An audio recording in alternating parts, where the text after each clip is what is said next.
Broadcasting from the business capital of the world, this is the Podcast Business News Network. It's almost hard to believe that what your childhood was like, good or bad. I'm talking like when you were like 7 years old, in that territory, how that directly determines how your life is going to go, whether that's good or bad, whether you can't move your life forward, whether you're kind of stuck. Most times it goes back to your childhood. And we've skimmed this together once before, but the feedback was great. And you know what? It bears to talk about again, because in my journey and hearing the journey of others, it's everything. It's everything. It's called the shadow work that needs to get done. And she helps all of us realize that what's going on, coaching people forward. She's got a great practice called Beautifully Broken, and we are in many different ways. Dawn Manderfeld is back with us. How you doing today? You know, it's a good day. Another good day. The sun is shining. Every day the sun is shining, it's a good day. I walked out today, New York area. I know that you're Minnesota, right? Yep. I'm sorry, Minnesota. And I walked out today and I expected it to be warmer. And I'm like, all right, this is going to be great. I'm like, it's a little kind of cold out. All right, well, I'm still going to take a walk with the dog and everything. But it felt good. Yeah, like you said, when the sun is shining, it gives you that energy. We love energy, right? It does. Very true. So the shadow. Why do they call what we encountered in our childhood? And I'm not talking about like major bad stuff, just stuff in general.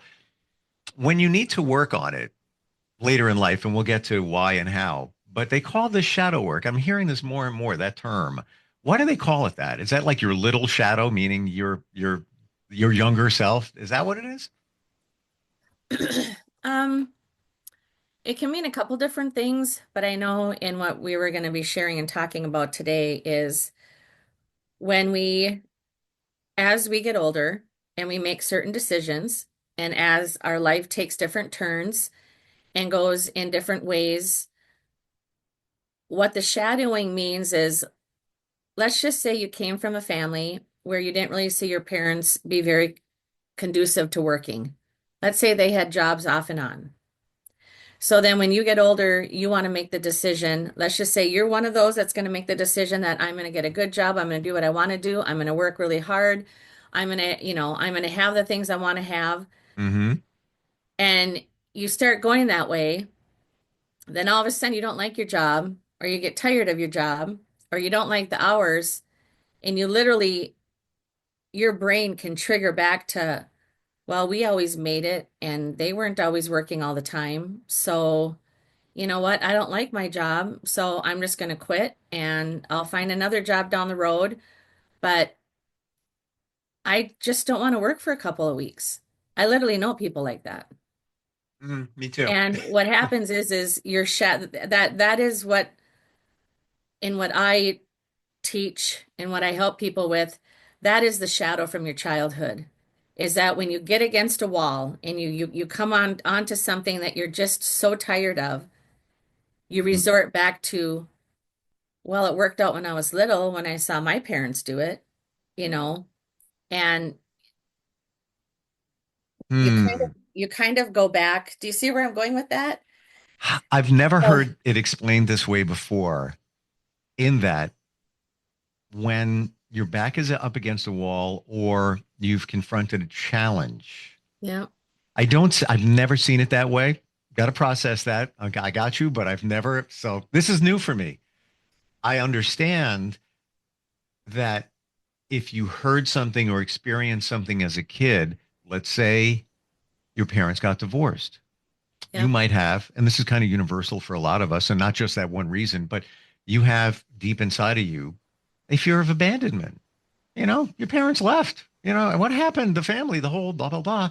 You have a fear of abandonment. That's just one. It could also be your parents would tell you, and by the way, I'm not throwing any parents under the bus. This is just all normal stuff. But your parents could have said, and this is a classic one too. What? Whoa, wait a minute. Don't waste money on that. Money doesn't grow on trees. Oh, no. So now you have this feeling of scarcity in your mind when it comes to making money. And then you can never find abundance because you have this thing about money and it really came from your childhood. So that's my understanding, the basics there. Hmm. When you're faced with a challenge or up against the wall, I was recently, not even kidding, making some changes in life. I've never heard that before. So now I have to take that and apply that to what I have heard. And I'm sure you've heard what those examples I gave, just kind of classic examples. Go a little bit, by the way, before we go there, 631-319-6275 or instant feedback, steve@gmail.com if you want to reach out, got a question, a comment, some insight. Let's go back to that up against the wall. Something has changed. You need to make a decision. Uh, you know, maybe it's not impending, but it's kind of go time. You gotta move forward in an area. What do we revert back to? What's going on there?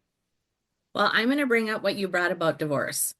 I Sure. have recently counseled a young couple, and his mom and dad never stayed committed to someone for longer than just a couple of years, whether they got married to them or they did not. In this Hmm. case, the mom had been married 4 times, the dad had been married 3 times.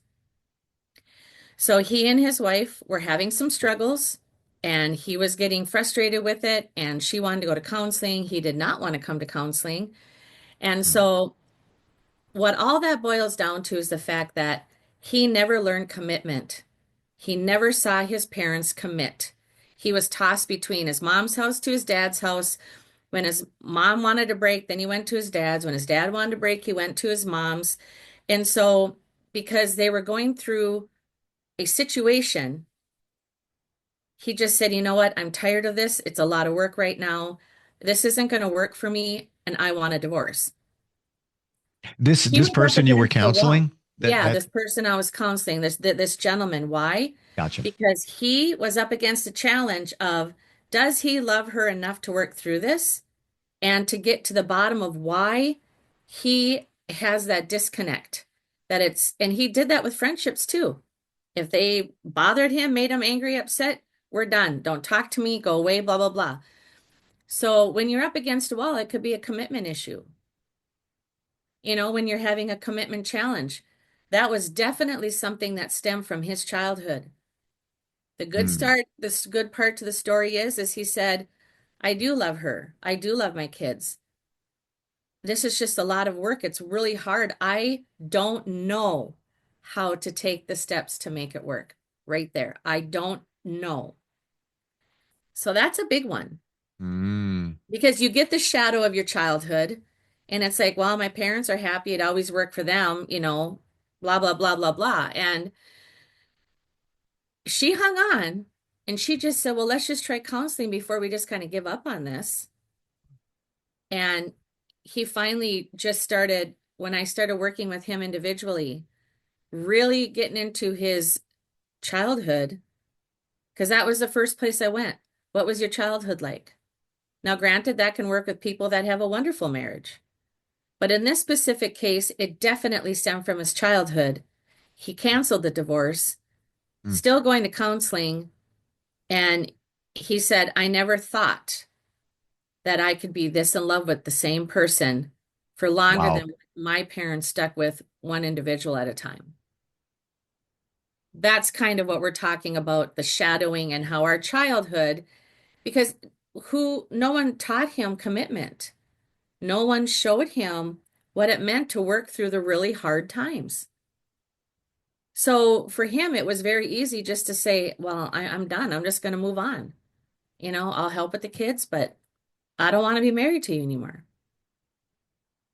Wow. That's a really good example of what it means to have the shadow of your childhood connect with you when you're up against a wall in a decision or you have a big challenge in front of you. Wow. I feel the happiness for him in that the light sh- has shined on the shadow and revealed it, and now you can move that aside. It's almost as that's the cloud. There's a cloud right there. The cloud went away. You have sunshine. You have love on a sunny day. What song was that? My Girl. And it sounds like that. Now he sees it in a totally different light, literally and figuratively, in this situation. But he Um, was also blessed that she was willing to give it time. mm, He was with somebody who said, I do love you. My family did stick it out through the tough times. Let's at least try. So he realizes now that she literally was going to fight for it. And wow. he had never had anyone fight for him. He had never had anyone fight for him, and she did. Wow.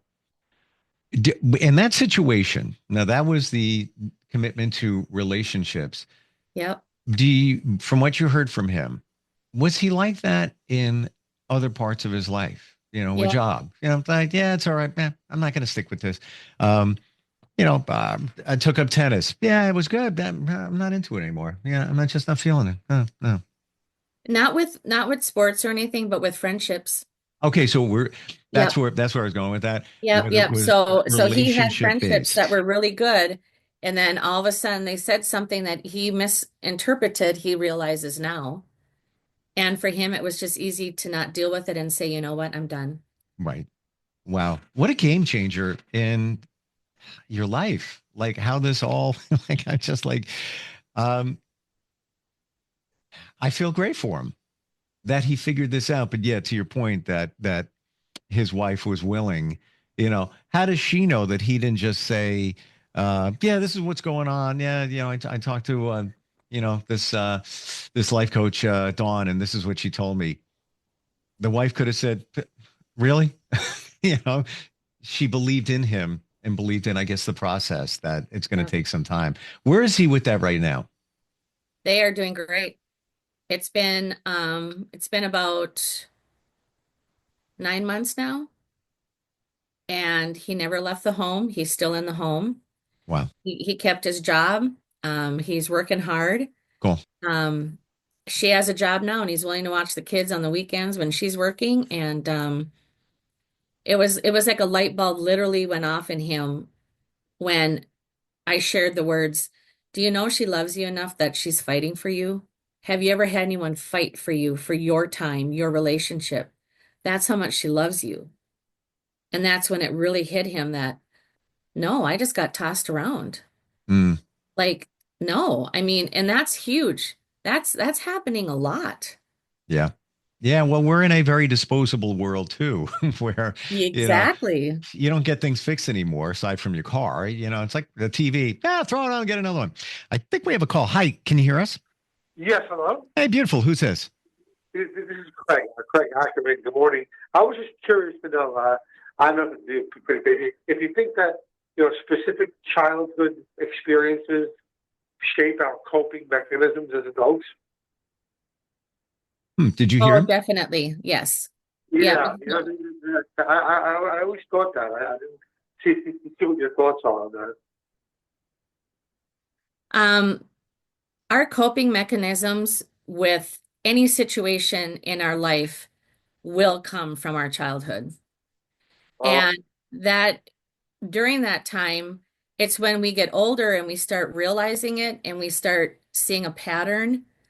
That's yeah. when we need to make a decision. Do we want which direction do we want to go, Craig? Which way do we want to go? Do we want to go in the direction of our childhood, which may not have taught us the best coping mechanisms, or are we willing Uh, to change that now that we are adults? Hmm. I mean, you see And it's not that that was a easy. great. Yeah, I know. That was a great answer. Yeah, Hmm. it's come to my head, about childhood experiences like with that effect, later in life, and you just pretty much nailed it. Thank you. Isn't it crazy when you have those aha moments where it just comes clear? It's like, oh, that's why I do what I do. Not like Uh, you're looking for it, but it just presents itself. Bottom line. Thank you. Yeah. All right, Craig. Thanks a lot. Appreciate it. I bet you have a lot of aha moments with the people you work with. I do, and it really helps me know that I'm doing the right thing. Mm, That um it makes me realize that my life experiences are really helping other people as I have decided to make the choice to choose the path I really want and to not let the people in my life that are negative, that try to destroy me, Mm, to not let them have that power over me. And coping mechanisms, as Craig had called about, a lot of that is how much power are you going to let your past have over you? You have to come to a choice where you need to really think about that. Think about what really hindered you in the where you are right now in life. And it's okay to seek out help. It's okay to seek out someone to help you because having someone on the other end um to make your brain kind of work in a different way and make you face things can really help in the direction that you are going to end up going. And it's worth the time. mm. And Everybody is worth that. completely. And yeah, you can Google some of this stuff, but it's not going to have the personalized clarity that you really need that you get when you talk with somebody. Yeah, it's easy for us to say, yeah, stuff in your childhood directly relates to how your adult life is. Put a period at the end of that sentence and okay, take that and process it. But you're not going to get specific details. Um, Yep. but that's what's going on. Let's go to, we have Maria in Corpus Christi, Texas. She says, I've been in a relationship with someone for 16 years. She's toxic and unsupportive. I'm starting to think that it may be because of my mother, because our relationship was sort of up and down. What are your thoughts? Our relationship with our mothers are very different than our relationship with our dads. Hmm. And Maria, it very well can be because you weren't nurtured probably in the right way. I'm not really sure what your childhood was, but they say a lot of the nurturing comes from our mother, and that's where we can learn a lot of connections and believe in ourselves and know that we're worthy of certain relationships. And when you weren't really given that, it can be very hard to see what to accept and what not to accept.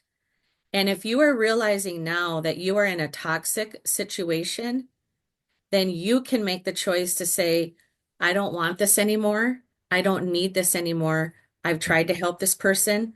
I realize after all these years I cannot, but now I'm going to help myself. Mm, And once you help yourself, the right friendship and relationship will come along yeah. because you're going to believe it will, and you're going to see it in a totally different way. And others are going to see you in a totally different way. And your energy that you put out there is going to be totally different that others It's pick going up to on. attract different people. Exactly right. Yes, Yeah. In Maria's situation, we don't know the full details, but let's, exactly. as they say, let's riff on that. Let's take that and look at it different ways. So she's been with somebody for 16 years. She's identified this person as toxic and unsupportive. So it could be that Maria, again, could be, is looking for acceptance in this person. And this person could be a narcissist and sees that and then plays it, to their advantage because somebody like Maria could be looking just, my mom didn't, I don't feel like I was accepted. She always kind of put me down. Yep. Like you said, I wasn't, maybe that person, Maria, again, this is hypothetical, maybe wasn't nurtured in a certain way. So now she looks to the partner for that. And then either the partner doesn't care or the partner sees, all right, let me pray down on that. Again, all different scenarios. It's almost endless, I would think, right? It is because a narcissist wants to play the hero. They want to break you down and then they want to be the one to pick you back up Mm, and to make you feel all happy again and all worth everything. That was my first husband. Literally, when we went to counseling, the counselor said, "You are in a narcissistic situation and you need to get out." Mm. So, yes, and in that situation, that's probably, like you said, Maria really wants acceptance because she is a good person. She probably gives this person what that person wants and meeting that person's needs, and she's not getting it. If that's what the situation is, then yes, he's going to continue or she's going to continue to be the hero. And then it's going to make our endorphins and our happy part of our brain go, okay, yep, I can deal with this a little bit longer. Hmm. And then you have that situation, the narcissist situation, where you broke that person down. Now they're crying. Yeah. I'm just guessing here, but I would think the narcissist is like, this is great. This is, I That's did what they it. feed on. A narcissist feeds on your emotions up and down constantly. That's what feeds them. Hmm. Wow. Yes, I have a whole book on narcissism. And believe me, I've read it a few times. It's pretty worn out, actually. It's right up there in my in Well, yeah, my we do. in my books. We could do a whole podcast or 10 on that topic. And I've often heard that the best way to confront somebody like that is with facts. Just It is. Yep. because they can't dispute it. Now there's not a gray territory within emotion.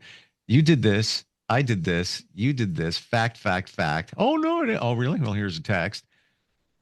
Um, Yep. So I guess a challenge for Maria would be this. Take the emotion out of it and see how that person responds.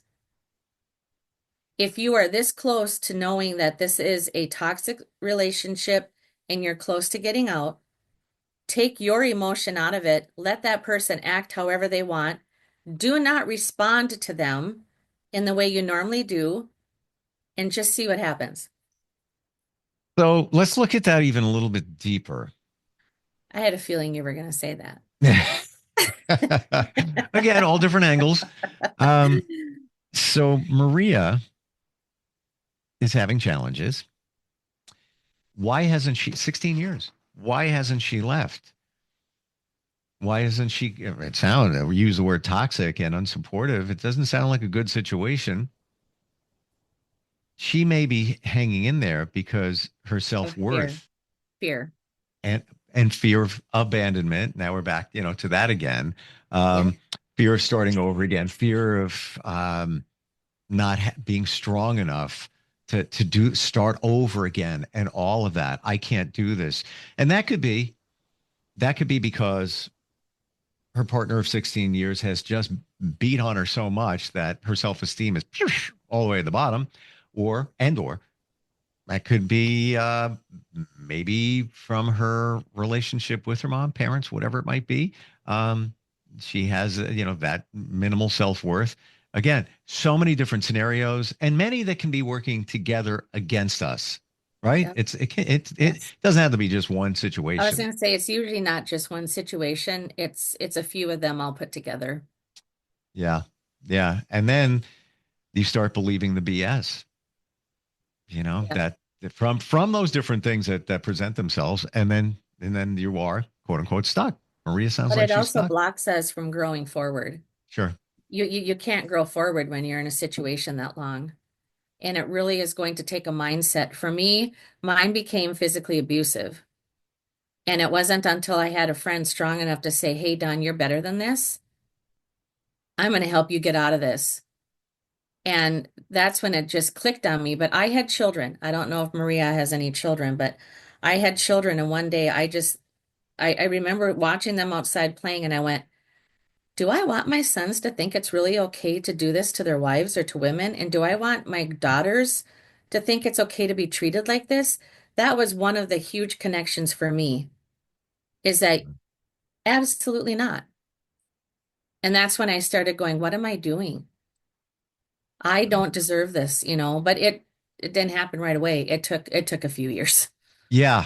I mean, you got a lot of years of undoing, a lot of years of realization, and rewiring your brain, having it think differently in these situations, like that client that you worked with.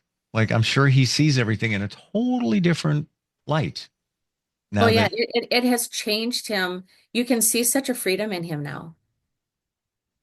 I mean, it's crazy, would you but it's say, fun. It's fun when you see it go in the right direction. oh yeah, But you yeah. know, it's man, our minds are so powerful, and how we viewed things from our childhood are so powerful to the direction that we take as we get older.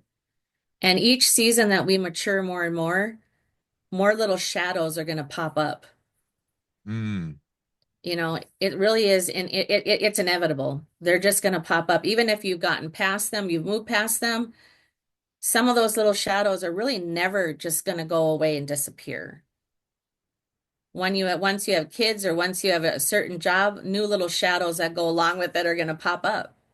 How are we going to deal with them? now you know. And now you know how to tune into your inner being so you can see them pop up, that we never would have seen them before. Um, it's it's a game changer though. And this is, I don't want to use the cliche, but when people say they're stuck, this is it. This is what's keeping you stuck, right? Yeah. Mm. Um, And I encourage both Craig and Maria, write things down, write the pros and the cons of what you're going through right now, and really work on why you feel like this is why you're reacting that way. And then just take a deep breath, slow down a little bit and go, okay, is this really the direction my life is taking? Or am I just in a bad spot for right now? I want to close and share something in real time, real quick, to your point. Told you I'm in a men's group, and we're about leadership, community service, but also shadow work, and that's the theme for this tour, if you will. Last night, somebody in the group shared or gave 12 different questions, and they were like and we wrote them down in a journal. Don't have to show it to anybody, but as I wrote them down and kind of revealing, like, what don't you want somebody to see in you? Think of things like that. 12 questions. I, didn't have the greatest relationship with my father, but out of those 12 questions, to my surprise, because I didn't think there was that much going on there, 3 or 4, can't remember exactly, related to him. And I didn't see it previously. So I brought that up because you said, write it down. Yeah. Write it down. It was staring me in the face. I'm like, I really don't want to write this again, but that's kind of where it goes. And there's another one where it's connected there. And I don't mean it in a negative way. It's just a connection, connect the dots. That's what we're talking Well, about. it makes your brain work in a different way because if you just think it and say it out loud, you're constantly doing that and you get the same reaction. But when you write it down, you're actually reading it. And then you look at it again, you read it out loud to yourself, you're like, Mm, oh wow. I mean, that's another whole new visualization that makes your brain think in a whole different way. yeah, You know, because it now exists. It did it's exist. It's real, but now it truly exists. if And it's on paper. It's funny how a little paper can do that to you. well, Lee Iacocca, the big car guy from back in the day, I'll never forget this. If it's not in print, it doesn't exist. So when you write it, and that's everything, whether it's, a contract, if somebody has a verbal thing, no, no, no, no, no. It needs to be documented when you write it down. Now it's real and it exists. And this stuff does exist up in your head. You just haven't pulled it out yet. That's where you come in, livingbb.org, BB Yep. standing for beautifully broken, which is what we all are. Livingbb.org. Reach out, start a conversation, and change the programs in your head that you're running from your childhood because they're outdated. Yep. They're And if outdated. anybody has any questions, reach out to me at donrenee@livingbb.org. My phone number is 952-200-1103. Life changing. Thank you so much for today. I'm glad sometimes it's kind of rough. It's like, we talked about that once in the past, but we went way deeper this time than we did previously for good reason. And I appreciate it. Thank you. Thank you. Have a blessed day. You too. We'll be right back.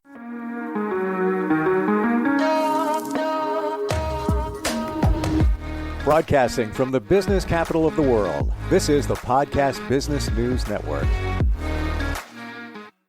Adopt US Kids presents Multiple Choice Parenting. Your daughter just had her first breakup. Do you A, put yourself in her shoes? How could he do this to you? And for Sheila, she has split ends. B, console her? Oh, sweetie, this is going to happen a lot. 4, maybe 5 more times before you get married. C, take charge? Got to get this all straightened out. Give a little talking to, man to man, mano a mano. Hey, Steve! It's now a good time? No? Okay, no problem. Bye. Or D, help her find a new boyfriend? I know a great place to meet boys. The internet. Nice, single boys. Never mind. How about some ice cream? As a parent, there are no perfect answers. But you don't have to be perfect to be a perfect parent. Thousands of teens in foster care will love you just the same. For more information on how you can adopt, visit adoptuskids.org. A public service announcement from the U.S. Department of Health and Human Services, Adopt U.S. Kids, and the Ad Council.